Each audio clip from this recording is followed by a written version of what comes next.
Carmen tiene varios títulos de doctorados y tanto en Derecho como en Derecho Canónico. Es licenciada en Estudios Eclesiásticos, es licenciada en Teología Dogmática y Fundamental.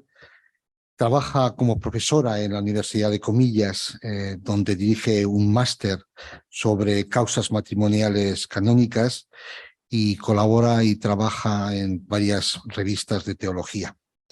Quizá lo más importante en este momento para ella es que en el 2014, en calidad de experta, participó en la Asamblea Extraordinaria del Sínodo de los Obispos sobre la familia, celebrada en el Vaticano.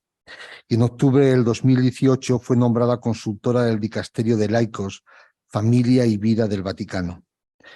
Y finalmente, en junio del 21, ha sido nombrada miembro de la Comisión Teológica del Sínodo sobre la Sinodalidad.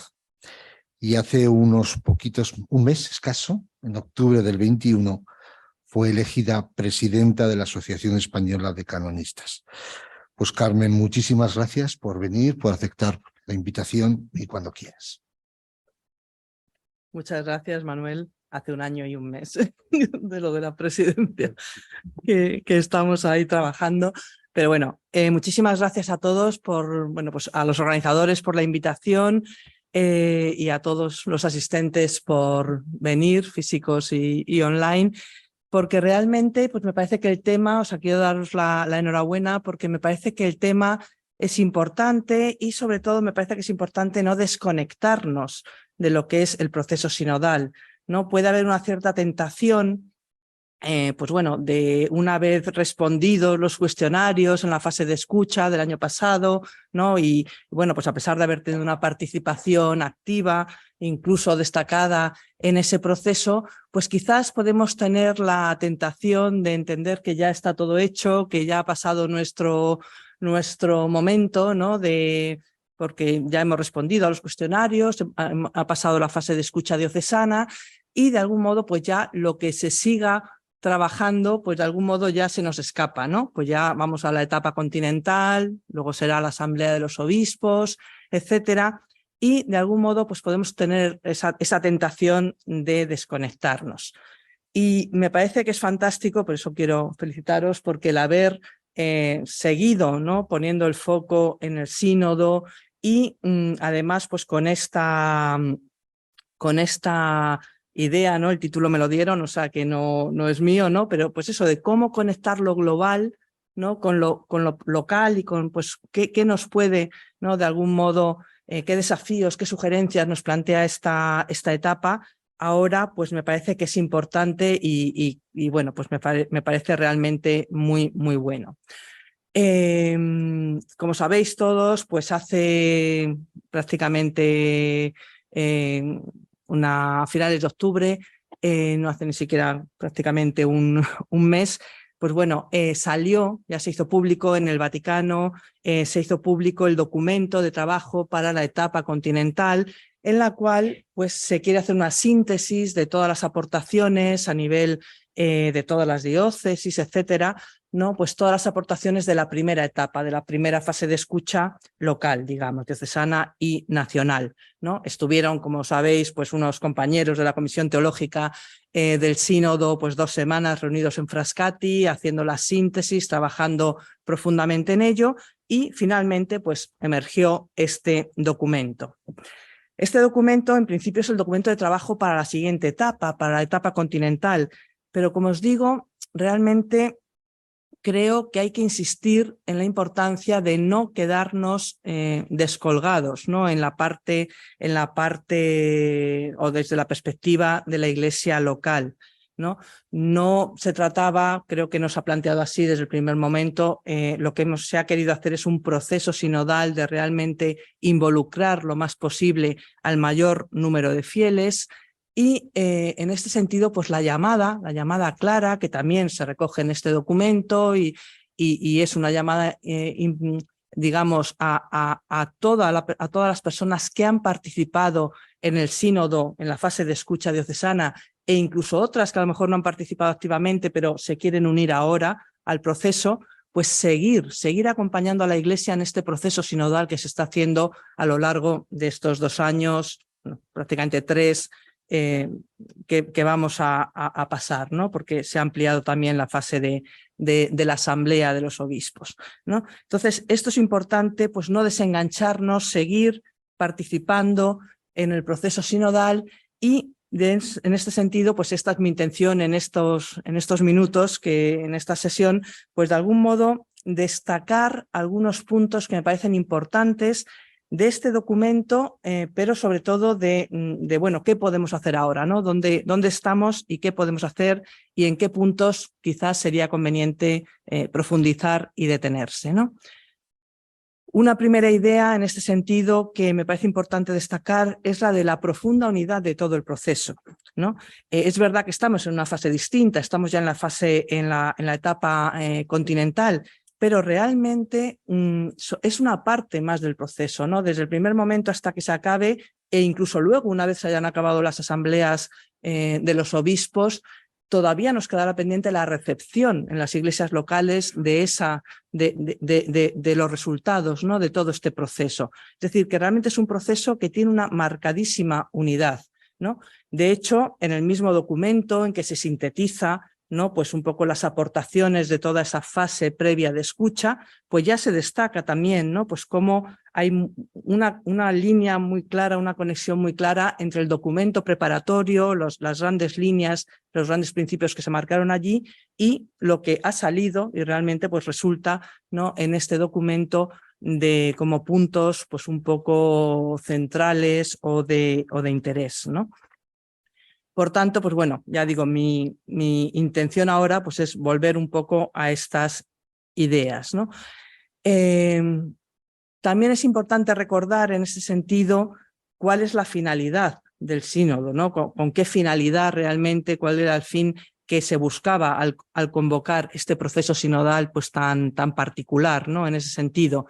Y como sabemos, pues en este sentido, pues este proceso sinodal no es un sínodo más similar, digamos, a los anteriores. Todos los sínodos anteriores, pues de algún modo tenían por objeto plasmar la comunión, la colegialidad episcopal, ayudar los obispos al romano pontífice a revisar la acción pastoral de la Iglesia sobre algún punto.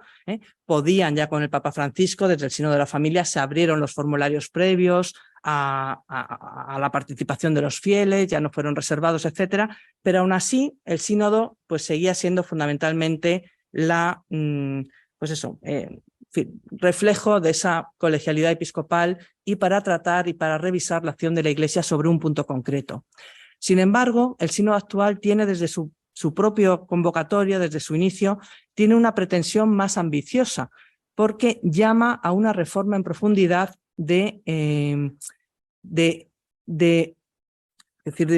quizá decir de la Iglesia es un poco, no exagerado, quizá puede parecer un poco fuerte, pero es realmente desarrollar en profundidad la naturaleza sinodal de la Iglesia. Entonces sí es sí es de algún modo una profundización en esta naturaleza de la Iglesia, ¿no? Se trata en este sentido, pues realmente de un sínodo eclesiológico, que su objeto versa sobre la Iglesia misma, sobre la concepción misma de la Iglesia, ¿no? Y en ese sentido, pues realmente tiene una característica que yo creo que va más allá posiblemente de las pretensiones que de algún modo había en otros sínodos, ¿no? Como el Papa mismo pues dijo en su discurso en el 50 aniversario de la institución del Sínodo de los Obispos, sabemos que ahí es cuando el Papa dijo esa frase ya muy conocida y muy repetida de que el camino que Dios espera de la Iglesia del tercer milenio es el camino de la sinodalidad, ¿no? Y realmente pues animando de ese modo y ya de algún modo adelantando pues esta necesaria profundización en las implicaciones de la sinodalidad, que no se agota, y esto es lo relevante, que no se agota con el acontecimiento que son los sínodos. De algún modo estamos en un momento y la convocatoria de este sínodo como un proceso también quiere reforzar mucho esto, ¿no? Que no se trata tanto de celebrar muy bien los sínodos como acontecimientos, sino de pasar a la sinodalidad, pasar de los sínodos a la sinodalidad, de realmente conseguir que en su dinamismo, en su modo de actuar habitual, la Iglesia sea sinodal y vaya cada vez más implementando y viviendo esa sinodalidad en lo cotidiano, no en los encuentros sinodales, sino realmente en la vida normal de las diócesis, de las parroquias, de las conferencias episcopales, etcétera, ¿no? Por tanto, realizándolo en la vida cotidiana. Esta misma idea la repitió Francisco en la inauguración de este sínodo, ¿no? Volvió a animar a que la finalidad es que ir avanzando hacia una iglesia estructuralmente sinodal, que la sinodalidad no aparezca como algo ocasional, sino que todas las estructuras, modos de actuar y procesos reflejen esta naturaleza sinodal, ¿no?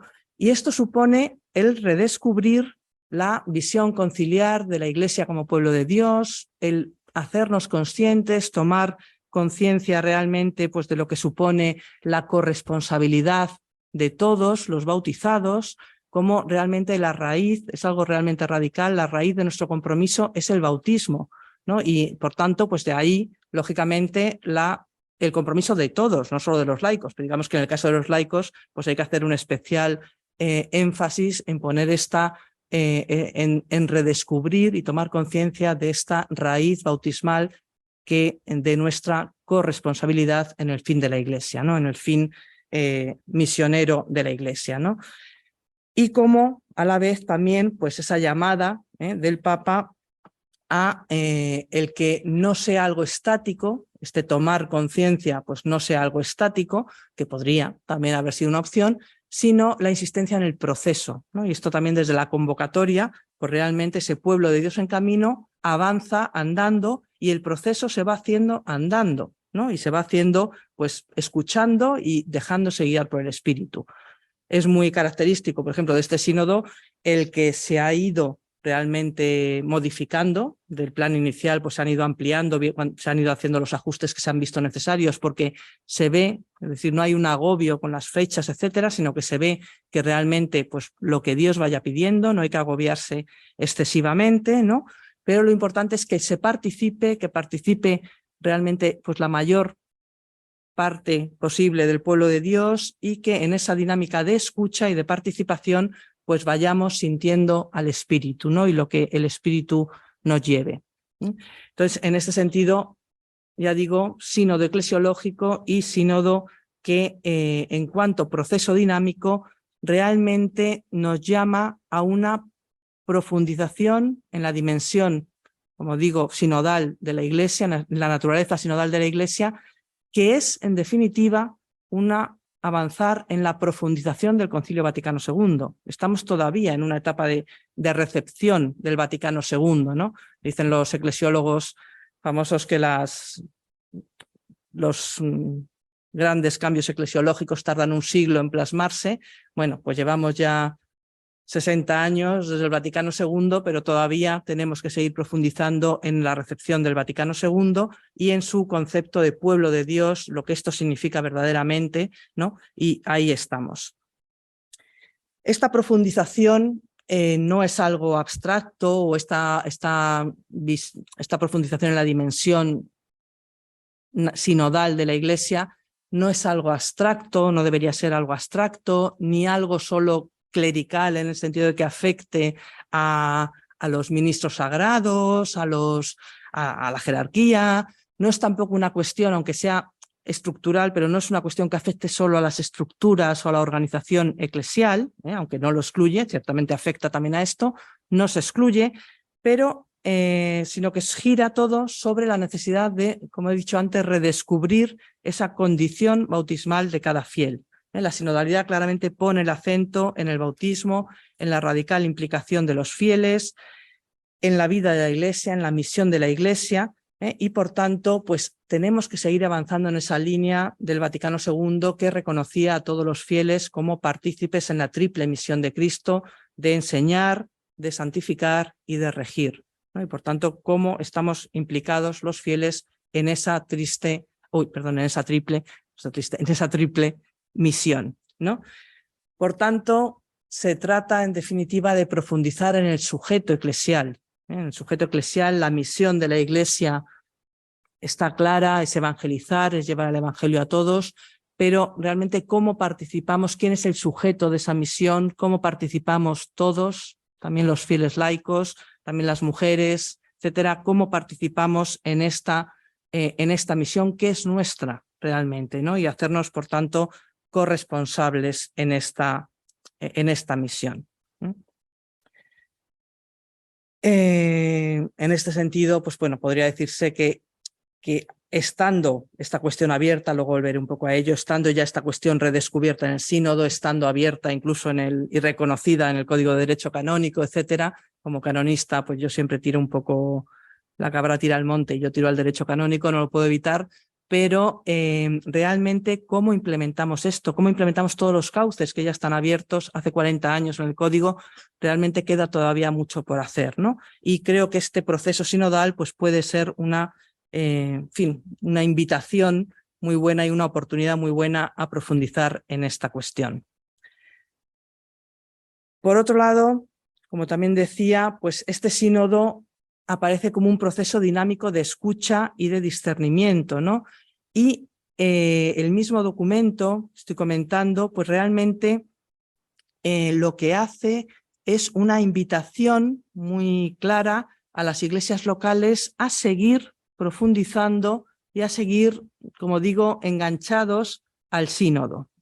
De algún modo hemos respondido en un primer momento, en la primera fase, respondimos en las iglesias locales desde nuestra percepción de las necesidades de nuestra iglesia, de la realidad de nuestra iglesia. Podíamos tener también una visión universal, por supuesto, pero básicamente, pues de algún modo era una primera consulta muy local, muy aterrizada, ¿no? Y ahora se trataría, de algún modo, de seguir en este proceso dinámico, seguir participando en este proceso sinodal en diálogo con la visión que, de algún modo, sobre los mismos temas que hemos tratado todos en todas las comunidades, en todas las diócesis, en todos los ámbitos de la Iglesia Universal, seguir en diálogo y en comunicación para ver cómo la visión de la Iglesia Universal, esta síntesis que se hace de las respuestas de toda la Iglesia, cómo nos afecta, cómo nos involucra, de algún modo en qué nos sentimos tocados, ¿no? De algún modo el diálogo es precisamente esto, ¿no? Bueno, pues hemos contestado, pero ahora vamos también a escuchar qué voces ha habido en lo universal. Vamos a escuchar y vamos a seguir dialogando con ello, vamos a hacer lo nuestro, vamos a ver cómo nos confronta, ¿no? Entonces, esta invitación al diálogo y a seguir participando, pues creo que es la mayor aportación. Es un documento muy interesante, pero realmente creo que, sobre todo, su finalidad, ya digo, no es tanto que se quede para los que vayan a la etapa continental, sino que la gran riqueza es que se siga en este proceso, que de algún modo es un proceso de escucha circular. Hemos empezado en lo local, seguimos a lo universal, pero tiene que volver a lo local. Tenemos que volver a acogerlo, tenemos que entablar realmente un diálogo, que sea un proceso dialógico también, de tal modo que la visión de los demás nos interpele y diga, bueno, pues efectivamente, esto cómo nos toca, ¿no? Como iglesia. Y esto es lo que nos permitirá seguir avanzando y que este proceso pues, realmente pues, sea fructífero, ¿no? y enriquecedor. En este sentido, no sé si lo habéis podido todavía leer, porque es verdad que es un documento reciente y, bueno, pues la verdad es que salen tantas cosas, ¿no? Que es complicado. Yo animo a todo el mundo a su lectura, pero bueno, al final, aparte de digamos, el documento fija unas preguntas como muy concretas para seguirlas trabajando. En principio, para seguirlo trabajando por los equipos sinodales de las diócesis, de las conferencias episcopales, con la idea de que manden otra respuesta, ¿no? de cara a la etapa continental, etcétera. Pero lo que me parece interesante es que se anima también a esa participación de todos los que han participado en la primera etapa del proceso sinodal, ¿no? Entonces, pues se hacen 3 preguntas en el número 106, ¿no? de este documento. Se plantean 3 preguntas que, bueno, me he permitido retocar un poco para adaptarlo más a como la invitación a la iglesia local, pero bueno, creo que responde realmente al espíritu y prácticamente a la letra de las preguntas, ¿no? Podríamos formular así, ¿no? ¿Qué intuiciones de la síntesis global de lo que han respondido todos las diócesis del mundo y todas las instituciones eclesiales que han respondido e incluso los sujetos particulares que han respondido directamente a la Secretaría del Sínodo. Ha habido más de 1000 intervenciones directas y mandadas directamente a la Secretaría General del Sínodo.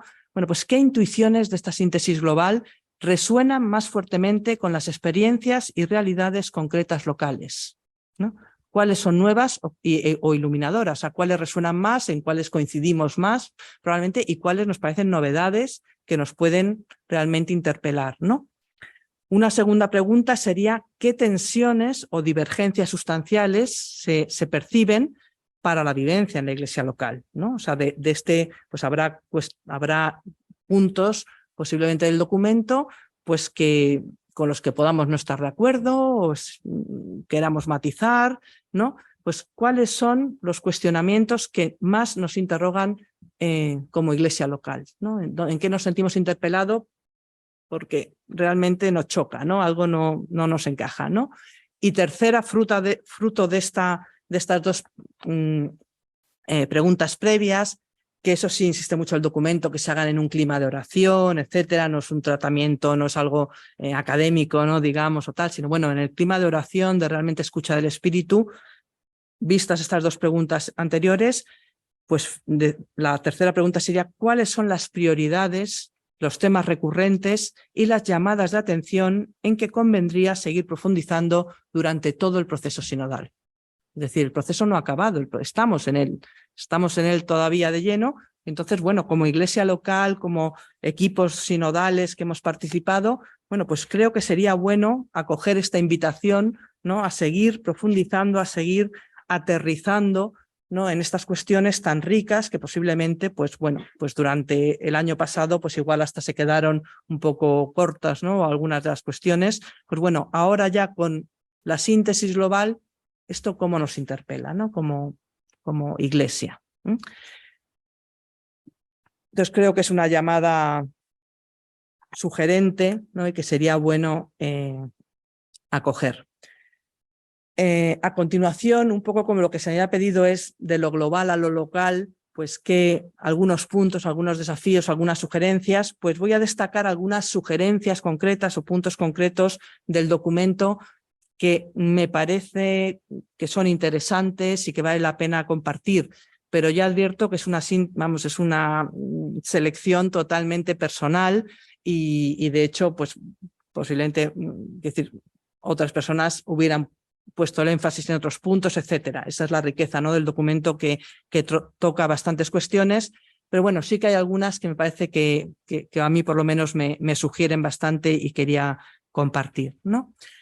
El contenido, pues bueno, es verdad que es muy rico, comienza explicando un poco cómo ha sido la experiencia sinodal y bueno, pues se destaca fundamentalmente la altísima participación que ha tenido este proceso sinodal, la gran cantidad de respuestas que se han recibido, no solo de todas prácticamente todas menos 2 conferencias episcopales, de la Unión de Superiores Religiosos, de un montón de organismos religiosos, también de la curia, de estructuras de la iglesia, incluso de fieles, ya digo, un número amplísimo de fieles particulares o de asociaciones que se han dirigido directamente, además de participar en los procesos sinodales o en los equipos sinodales, se han dirigido directamente a la Secretaría General del Sínodo, etcétera. Entonces realmente ha habido una gran acogida de la invitación, ¿no? A participar en este proceso y eso es lo primero que se destaca. Quiero también hacer hincapié en el título del documento porque me parece realmente pues, muy sugerente, ¿no? Y creo que refleja muy bien el momento en que nos encontramos, ¿no? El título es una cita de Isaías que es ensancha el espacio de tu tienda, ¿no? Es una llamada, ensancha el espacio de tu tienda. Es una llamada claramente a no ser una iglesia cerrada en sí misma, a no ser una iglesia restrictiva, pequeña, ¿no? Con números clausus, diríamos, sino realmente a ser una iglesia abierta, hospitalaria, que acoja, que cobije a todos, a ser una iglesia que se abre, ¿no?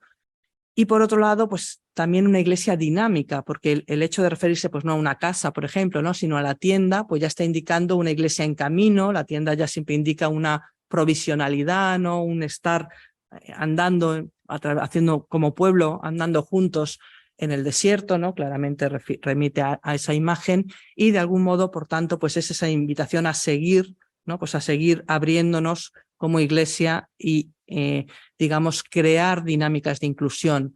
Una idea que se ha repetido muchísimo y que ha salido muchísimo en las respuestas, ¿no? de todos los organismos es esta necesidad de crear dinámicas de inclusión, ¿no? De realmente ser una iglesia misionera que salga de la pequeñez de las tensiones internas, del mirarse a sí misma, del estar peleándonos entre nosotros, ¿no? Muchas veces, y se abra a todos y realmente pues convierta esa escucha inicial en un camino conjunto de acogida, de inclusión, también de aquellos que se sienten alejados, de aquellos que se sienten fuera de la iglesia, por eso ensancha el ámbito de tu tienda, incluye, ¿no?, a aquellos que se puedan sentir poco implicados o poco acogidos en sus concretas necesidades, ¿no? y en sus concretas expectativas. Y esa labor la tenemos que seguir haciendo, sigue siendo una necesidad, ¿no?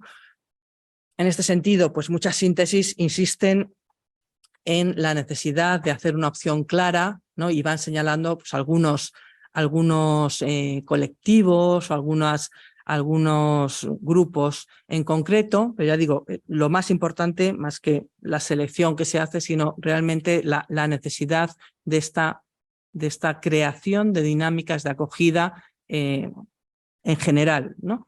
Pero bueno, se destaca en concreto en el documento, pues se ve que ha habido mucha coincidencia en las síntesis locales, digamos, por un lado en los jóvenes, ¿no? Esto es una cuestión llamativa porque por otro lado en general los jóvenes han participado poco. Es también una cuestión que se ha constatado bastante, que los jóvenes han tenido una escasa participación en general en la fase de escucha, ¿no? Es algo llamativo porque además pues, ha habido hace poco el sínodo de los jóvenes, etcétera, y sin embargo sí se ve que quizás hay una mayor dificultad o no se han sentido tan interpelados, ¿no? por este proceso sinodal. Es verdad que quizás era más abstracto, no sé, ¿no? Pero ahí se ha visto como hay una necesidad clara, ¿no? También las personas con discapacidad, ¿no? Que muchas veces, pues, algunas conferencias episcopales pues, destacaban las personas sordas, las personas ciegas, etcétera, cómo pueden tener a veces dificultad de acceso, de participación plena en la iglesia, ¿no? Personas, lo que es el mundo de la discapacidad en sentido amplio, se señalaba también la defensa de la vida y sobre todo la especial escucha y acogida de quien se sienta excluido, ¿no? Venga provocada, se señalan dos fuentes fundamentales de exclusión. Por un lado, los motivos sociales y económicos, ¿no? Pues los pobres, los ancianos, los emigrantes, alcohólicos y drogadictos, personas sin hogar, personas que están en el ámbito de la prostitución. En algunos países se destaca muy fuertemente la discriminación racial, ¿no? Incluso dentro de la iglesia pues sigue habiendo diferencias raciales, etcétera, ¿no? Esto totalmente como un escándalo y como algo necesario de sanar, ¿no? y de sanar, ¿no? Y por otro lado, también como motivo de exclusión, pues más podríamos decir motivos morales, divorciados vueltos a casar, madres solteras, matrimonios polígamos o las personas LGTB, ¿no? Son como los grandes colectivos, digamos, que salen y que se repiten mucho en las síntesis locales. Aquí yo me permito un inciso como, pues, por haber estado en el seno de la familia y tal. Es verdad que a mí comprendo la dificultad y comprendo que la iglesia es universal, pero creo que el tema de los divorciados vueltos a casar y tal, después del seno de la familia, después de Amoris Laetitia, etcétera, me gustaría, ¿no? Me gustaría que fuera una cuestión que no se siguiera viendo como problemática, que se tuviera más medios, ¿no? de solventarla y más remedios en ese sentido, ¿no? Pero bueno, veo que sigue apareciendo, con lo cual está claro que tenemos todavía hay una misión que mejorar, ¿no? o mejorar en la tarea. Bien, también se recuerda mucho pues, de cara a la misión de la Iglesia, ¿no? Que la Iglesia no es una isla, que realmente la Iglesia vive fuertemente arraigada en el mundo y comparte las inquietudes de este, ¿no? Y esto también está en el documento preparatorio del sínodo, y creo que es un punto que también hay que insistir mucho en ello, y es que realmente la sinodalidad, junto con esa imagen conciliar de la Iglesia Pueblo de Dios, del Lumen Gentium, también parte de otra gran percepción conciliar, que es la de Gaudium et Spes, es la idea de que la voz del Espíritu resuena también en las culturas, resuena también en la voz, en la vida, ¿no?, de todas las personas. Se trata, por tanto, de algún modo, en este sínodo, se trata de proseguir con una recepción completa del Vaticano II, una recepción global de la eclesiología conciliar, que integre esa visión de la Iglesia Pueblo de Dios con esa visión de la Iglesia en el mundo, y a la escucha de los signos de los tiempos, a la escucha de las necesidades, expectativas de todas las personas, ¿no? Esta apertura a la escucha teológica del mundo y de la cultura va en esa línea de confianza en el Espíritu que sopla donde quiere y que realmente habla también, ¿no?, a través de las realidades temporales. El diálogo Iglesia-mundo, la misma misión de la Iglesia, exige un continuo ayornamiento eclesial para realizar mejor la labor pastoral, para que la voz de la Iglesia llegue a los demás. Tiene que haber un diálogo, tiene que haber puentes, tiene que haber un diálogo fecundo que exige no solo adaptar el mensaje, en su caso, sino también escuchar de verdad las necesidades del mundo, también las demandas de los no creyentes, porque pueden tener también realmente pues una sensibilidad que ilumine a la Iglesia y que nos haga vernos desde fuera, puede ayudar mucho, ¿no? Es verdad ciertamente que no toda demanda o toda realidad cultural constituye de suyo un signo de Dios en los tiempos, ¿no? Pero sí que hay una llamada clara a estar abiertos a esa escucha, a estar con el oído atento, ¿no?, pues a percibir esos anhelos, esas esperanzas de todas las personas, ¿no? Así lo recordaba el documento preparatorio, que si recordáis, pues bueno, recogía ese texto que verdaderamente me parece fantástico, de Hechos 10, de cómo el encuentro entre Pedro y el centurión, ¿no?, y Cornelio, pues realmente provoca una conversión de ambos, hay una dinámica de doble conversión que ayuda a Pedro también a salir de su rígido mundo cultural judío y religioso judío, ¿no?, que lo tenía. Entonces se abre, ¿no?, a otra realidad, a otras categorías culturales, ¿no?, y realmente hay una conversión recíproca, ¿no? Pues este dinamismo de doble dirección, ¿no?, realmente creo que es a lo que seguimos estando llamados, ¿no? La Iglesia, por un lado, se siente interpelada por las peticiones, las necesidades e incluso las críticas que nos hacen desde fuera, y yo creo que hay que estar atentos a las críticas, esto es fundamental, ¿no? Pero a la vez también en muchas síntesis, ¿no?, también había iglesias o había bastantes iglesias que han solicitado que la Iglesia tenga también mayor presencia pública, que escuche, pero que también hable, que haga oír su voz, y una mayor implicación de la Iglesia en la cultura y en la vida social, ¿no? De algún modo, pues ya digo, esos retos que señalaban en algunas iglesias locales, pues pedían pues que realmente la Iglesia eleve su voz en favor de la paz, en favor de la reconciliación en tantos contextos de guerra, ¿no?, como sigue habiendo. Se pide también un mayor compromiso medioambiental. En este sentido, por ejemplo, pues fundamentalmente los países del Pacífico, los bastantes africanos también, pues realmente destacaba cómo el cuidado de la naturaleza es que afecta a su propia supervivencia como países, ¿no? Y que aquí que realmente pedían una voz pues más fuerte, ¿no?, de la Iglesia al respecto. Y junto con esto, pues especialmente relevante es ciertamente la llamada que recoge el documento de la inmensa mayoría de las síntesis, ¿no?, la llamada a seguir profundizando en la comunión, en la participación y en la corresponsabilidad, ¿no? Como decía antes, en línea con el documento preparatorio del sínodo, realmente ha salido esta idea muy fuertemente. Ha habido una resonancia fortísima de esta idea en la mayoría de las síntesis. Y se han pedido muy ampliamente un reconocimiento mayor de la labor de las mujeres y de los laicos en la Iglesia, Y se ha destacado mucho pues, esa importancia de abrir cauces para una mayor participación de todos, también a través del reconocimiento de la ministerialidad laical, ¿no? Y esto realmente se ha insistido, ya digo, muchísimo.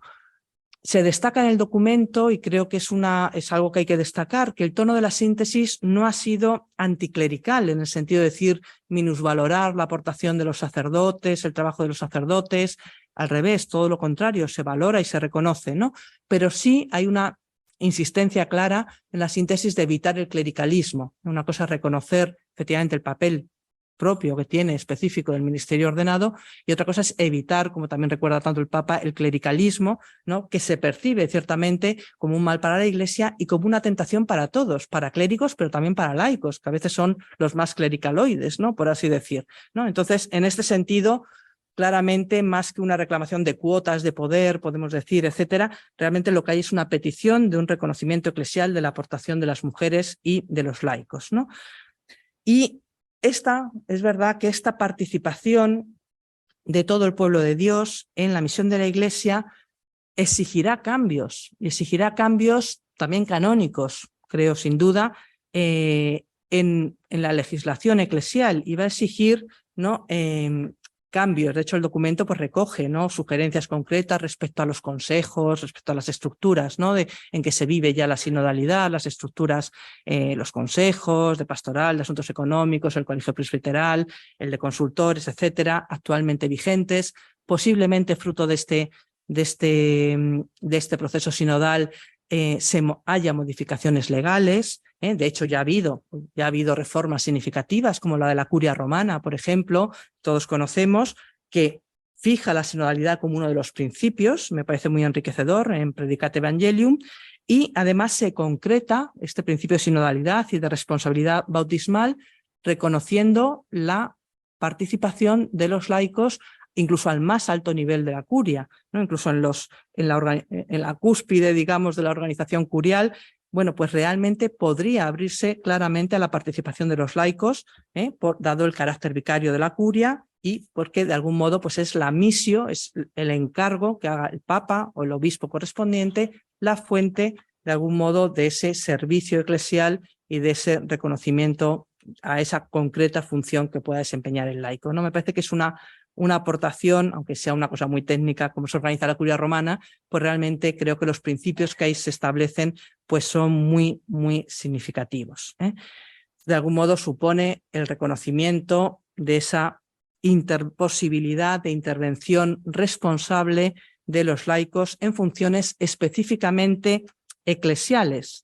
Y no me refiero solo a las de gobierno, que es lo que siempre parece que llama más, sino todo. También la colaboración en la función de santificar, también la colaboración en la función de enseñar de la Iglesia, pues realmente están abiertas, incluso ya hoy en la actual regulación, están abiertas a los laicos y no se justifican, y esto es lo que creo que hay que insistir, no se justifican por la ausencia de sacerdotes. El laico no tiene que ir a apagar el fuego porque falta el sacerdote. Es que la aportación de los laicos es una riqueza en sí misma para la Iglesia, ¿no? Y esto creo que es el principio que de algún modo pues, se abre de algún modo con la sinodalidad. El reconocer la contribución específica de los laicos con su peculiar modo de hacer las cosas, etcétera, en la vida de la Iglesia y en colaboración también, por supuesto, con los sacerdotes, con los ministros sagrados, etcétera, ¿no? No hay que confrontar, sino colaborar todos.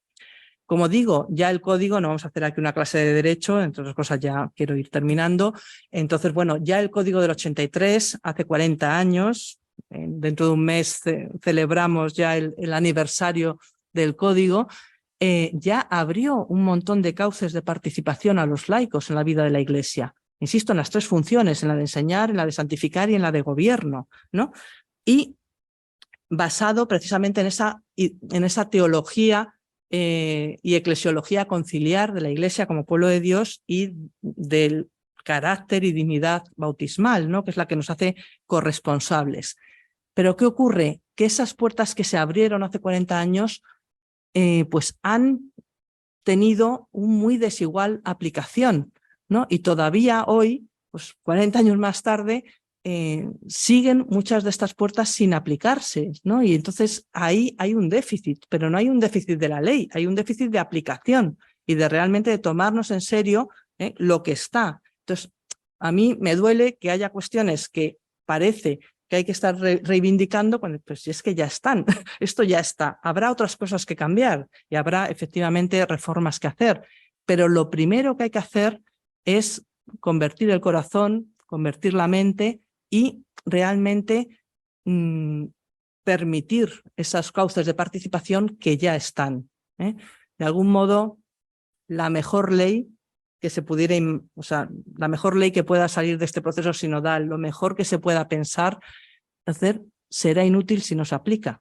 Y en eso, por desgracia, todavía estamos en muchísimas cosas concretas, ¿no? Que ya digo, no me da mucho tiempo a ver, ¿no? Pero bueno, ya digo, creo que el sínodo nos invita a una reforma de las estructuras, pero antes que todo, y como previo de eso, a una reforma de los corazones y de las mentes, porque si no, al final, pues será inútil, ¿no?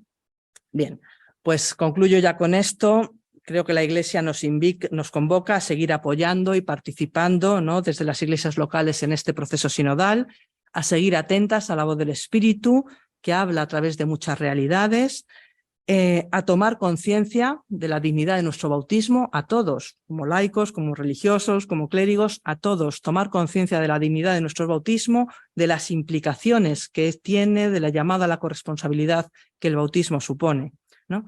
Los fieles, y también ciertamente los laicos, no somos figurantes en este proceso, somos miembros de pleno derecho de la Iglesia y somos, creo, o estamos llamados a ser pues miembros también destacados del mismo, ¿no?, y de este proceso.